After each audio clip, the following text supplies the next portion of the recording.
let's check in with Storm Watch 12 meteorologist Oliver Smith to give us a look at what our conditions are looking like for us. Oliver. Well, it's a little bit on the chilly side, especially east of Cascades and into the Shasta Valley. But here in the Rogue Valley, temperature's not too bad overall, but they're still going to get pretty chilly once we get closer towards sunrise. But there's still a few showers right now along the Oregon coast, right around Gold Beach. Just really a few sprinkles, or not really a whole lot to this.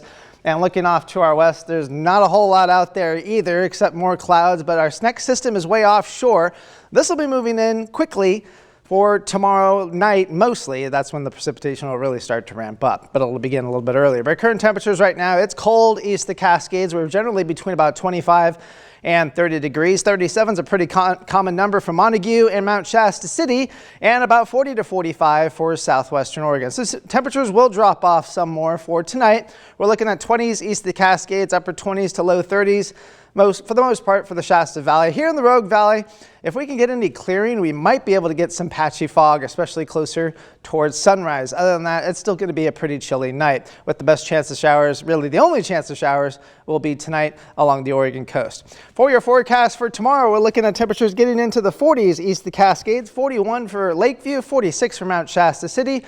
About the same temperature we made it to today for both Medford and Grants Pass at 54. So here's our stormcast showing the rain showing up along the Oregon coast once we get towards the middle to late morning, and we get into the afternoon. We'll start seeing that precipitation start moving west towards the east. Snow level still going to be fairly low for tomorrow, so snow east of the Cascades, but it won't be particularly heavy at any real point. So the good news is that it'll still be very low impacts for your day for tomorrow. By the time we get towards Sunday morning, we'll start seeing some showers still left over west of the Cascades, but most of the showers, if there's still really any left, should stay east of the Cascades eventually, just kind of taper off because high pressure really starts to build on in Sunday. That's kind of a transition day. And then Monday, all the clouds are way up to our north, so we're going to be looking pretty good for our neck of the woods. Now again, those snow levels still very low for tonight, dropping to about 2,000 feet, but showers are going to be pretty minimal for most of us. They go up to about 4,000 feet for Saturday and also into Sunday into the afternoon.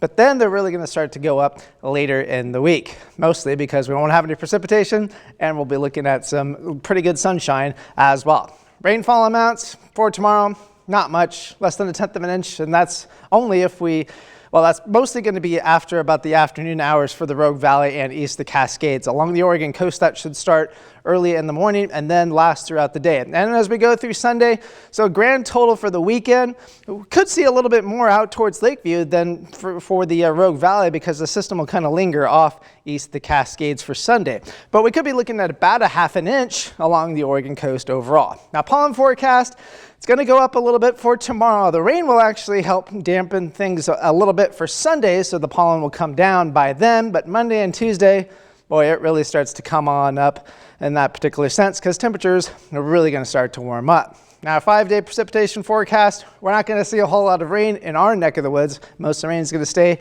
well up to our north. And the only real rain is just going to be over the weekend. Of course, the great timing, right? Most people are off on this time. But the rain, that's when it's decided to schedule itself. So we're going to be looking at the rain increasing later in the day. Again, for tomorrow, showers decreasing on Sunday, Monday, Tuesday, Wednesday. Looking pretty nice overall. So the cold air that's over us right now, that starts to shift off towards the east for tomorrow. We'll start seeing that weak system move through our region, providing the rain briefly for Saturday. Eventually on Sunday, it starts to push on off. Now, warmer air off to our west will start to move into our region. The cold air stays far away from us, and we're going to be looking at some very nice conditions by the time we get towards Wednesday and Thursday, flirting with 80 degrees. By the time we get to the end of the week, our storm track gets close enough to us where it looks like we'll probably just cool off a little bit, but I don't see any rain in the forecast after that. So here's your forecast for the Oregon coast, 40s and 50s for the weekend, temperatures climbing into the 60s, lots of sunshine for the remainder part of the week. Northern California, generally between about 50 and 55 degrees this weekend. Chance of rain and snow showers early on Sunday, and then lots of sun and some warmer temperatures by the latter part of the week. Klamath Basin, kind of the same scenario. Best chance of seeing some showers will also be on Sunday, especially once we have that system move through, lingering into the region. Then temperatures climbing into the 70s beginning on Wednesday, looking pretty nice overall. Cascades, see some snow over the weekend.